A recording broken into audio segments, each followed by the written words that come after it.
Marvel and their inability to get Blade off the ground. So this was kind of like a low-key big story. I know like Gary's talked about on his live streams and stuff like that. But guys, Marvel basically has put Blade on indefinite hiatus. They removed them from the 2025 release schedule. And it's come down from on high by Bob Iger himself that Marvel is only allowed to release 3 movies a year going forward. So Blade was on the schedule for November 2025, but they're like, man, we don't have a director, we don't have a script, we haven't started production, we ain't gonna make that thing. So they've taken Blade off, and there's no news as to when Blade might be coming back. And in addition to that, I just want to kind of go through the history of the Blade quagmire real quick. Okay, so this is from the Telegraph, and it's kind of like an interesting kind of breakdown of what was going on with the Blade movie. But it turns out, and I didn't know this, that after Mahershala Ali won the Oscar for The Green Book in 2018, he's the one who actually approached Kevin Feige about doing a Blade reboot with him as Blade. And then this kind of era of comedy, I guess, comedy of errors, I guess you would say, began where basically they hired this screenplay writer and screenwrite and actress Stacey O.C. Kufor to write the very first version of this Blade reboot. And it's kind of funny because in this other article, they said that an insider basically told them that someone familiar with the project said that the script for Blade at that point was roughly 90 pages long. And he claimed that the script featured 2 very lackluster action sequences. And this female playwright, Stacey O.C. Kufor, basically said that her script was a time-traveling fandango set in the 1920s, roughly the time frame in which Blade was born in the comics, featuring quote-unquote European vampires, aka gay vampires. But insiders suggested that there was too much costume drama and not enough carnage. One report claimed that the plot included very lackluster and kid-friendly action scenes, and Mahershala Ali demanded a rewrite because he's like, what the fuck is this shit, right? There's no action in this movie. And then Marvel hired TV writer Michael Starberry to redo the story. His take on Blade seemed even further from the source material. Now Blade was to have become a peripheral character in his own movie with a focus on his sidekick, Lilith, a teenage demon set to be played by Mia Goth. From the X movies. According to a story in Variety, one person familiar with the script's permutations said that the story at one point morphed into a narrative led by a woman and filled with life lessons. Blade was relegated to the 4th lead, a bizarre idea considering the studio had a 2-time Oscar winner, Mahershala Ali, on board as the main character. And then as Ali became increasingly restless, more writers were brought in to improve the script, including Beau DeMayo, who's since been fired from the cartoon X-Men 97 amidst complaints of a quote-unquote toxic work environment, aka gay sexual harassment. The True Detective creator Nick Palazzo. Finally, Kevin Feige drafted an Oscar-winning Blade Runner 2049 writer Michael Green. There was less pressure from above to keep. There was also pressure from above to keep the budget to a trim $100 million, less than half the $225 million lavished on the dire Disney Plus folly She-Hulk, the TV series. The film has also cycled through 2 different directors. One of them was a documentary filmmaker nobody's ever heard of before, and the other one was a French-Algerian director who no one's ever heard of before.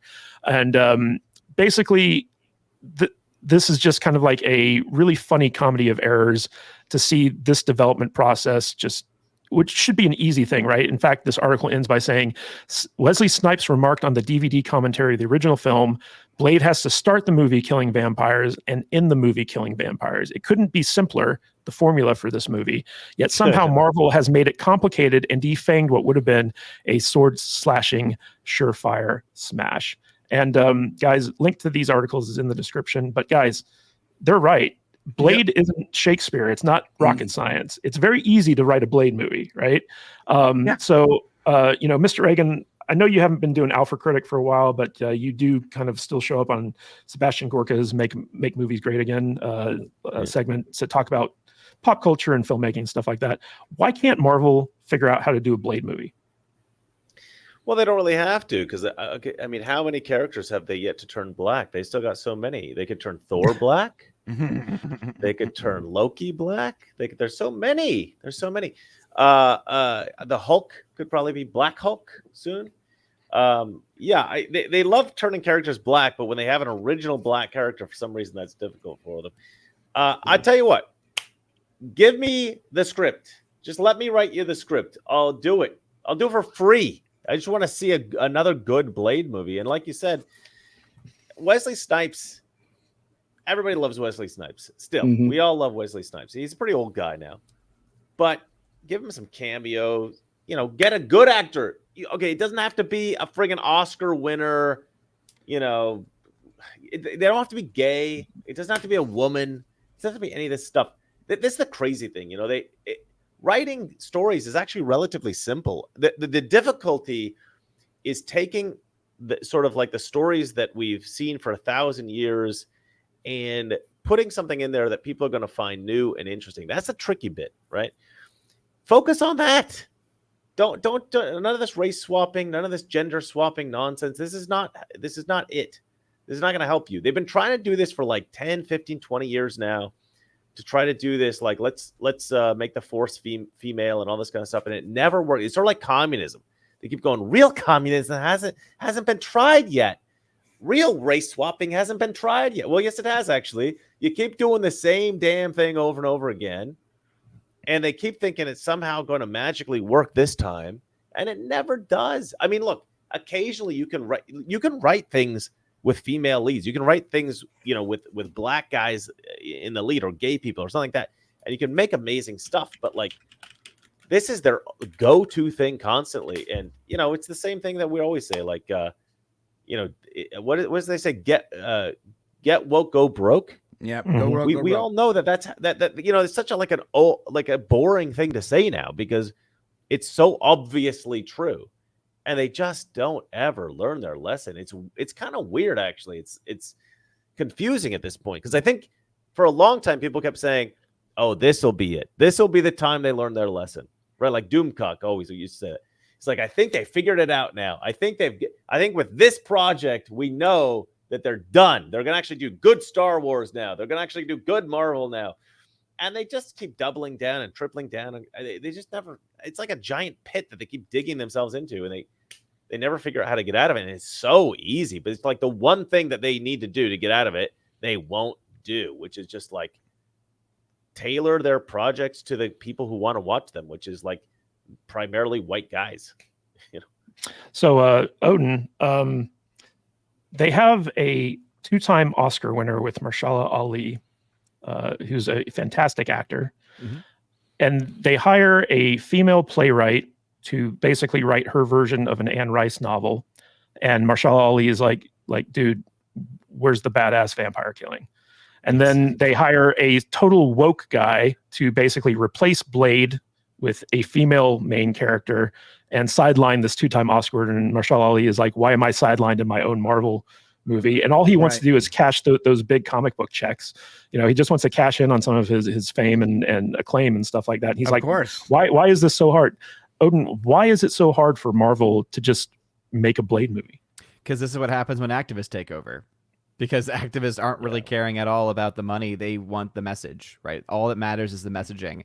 And so what they have discovered is that they cannot create their own content. They cannot actually create their own unique characters, because when they do, they flop. No one has any interest in them. No one wants to see it and pay any money for it. And so how do they actually get their messaging across? They take established IPs, established brands, and decide to put in their woke nonsense into those brands, which ultimately drives people away and leaves Marvel in the situation that they are in now, which of course leads to them losing money on massive projects and massive IPs.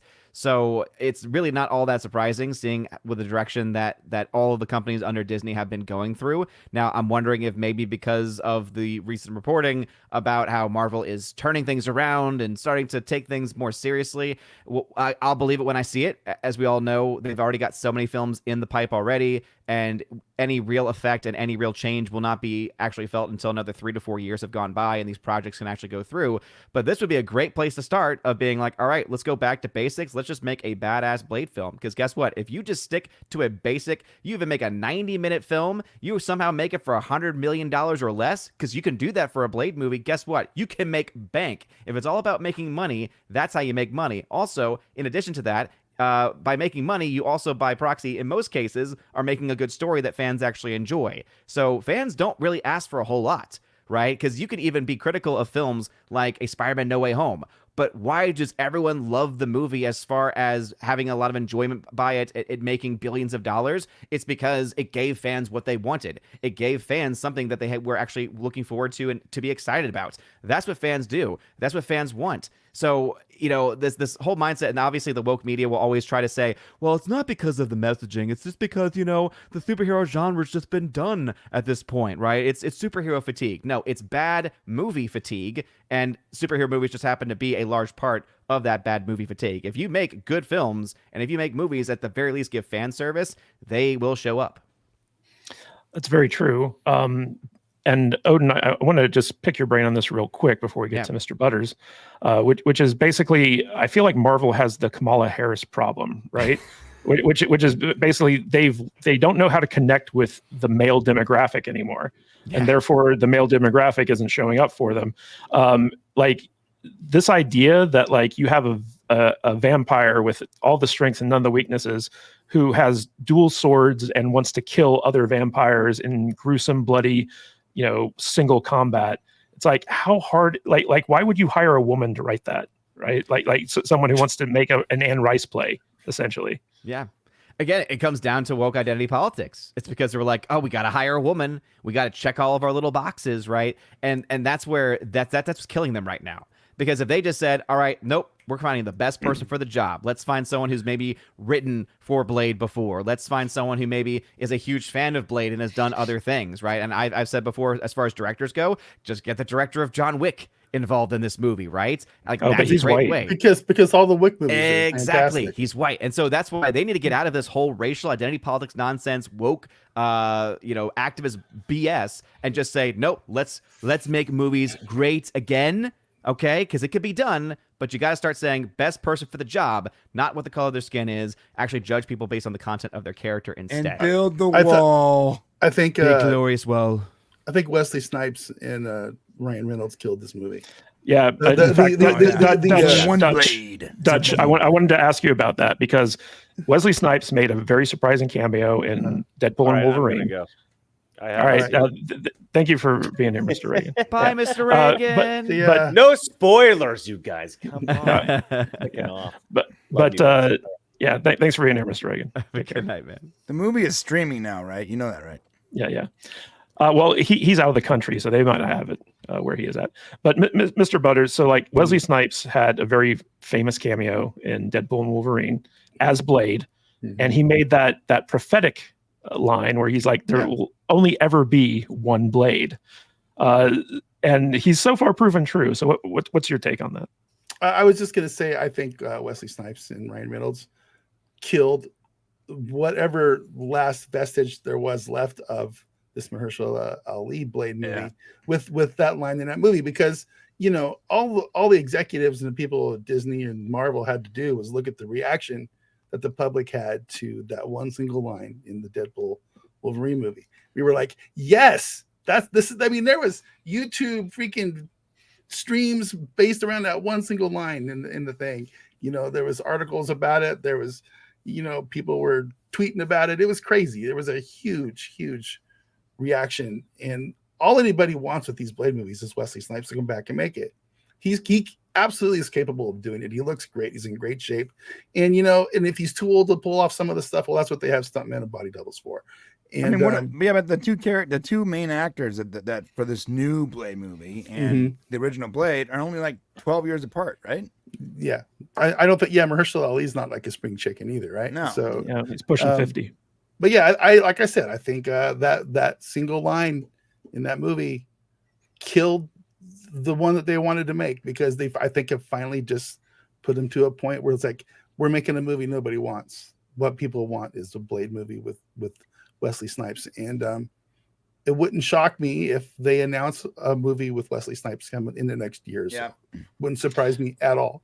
So, well, you know what they might announce, and this is what I want to ask Brian about. So like rumors ever since Blade has been indefinitely shelved, rumors have been flying that what they're going to do is they're going to take a page out of Zack Snyder's book and do a Midnight Suns movie where they basically take the characters from Werewolf by Night, Elsa Bloodstone, Man-Thing, Moon Knight, possibly Ghost Rider, and Blade, and put them in kind of like a Thunderbolt style, like team movie called Midnight Suns, and then from there spin those characters off into like their own individual movies. And I actually thought Werewolf by Night was like a really cool entry into the Marvel universe. It didn't get a lot of attention because it was a direct to Disney Plus streaming release, Plus but it was in black and white. It was in black and white, but like it was actually like a really good like little short. It was only like a half hour long too, but it introduced like a lot of very interesting characters from the horror side of the Marvel universe. Do you think there's any truth to this Midnight Suns movie? And if there is this a good idea for Marvel to pursue? They've been talking about Ghost Rider for a long time. That was Ghost Rider's been a fan favorite for decades. They tried the movie with Nick Cage. It was not really well received. Wasn't there like 3 of those? There was 2. At least 2? There's 2. But there are fans of it. They had Ghost Rider in Agents of S.H.I.E.L.D. It was popular enough as a cameo for them to dedicate pretty much an entire season to it. Ghost Rider is a popular character. Blade's a popular character. The other characters are not as popular.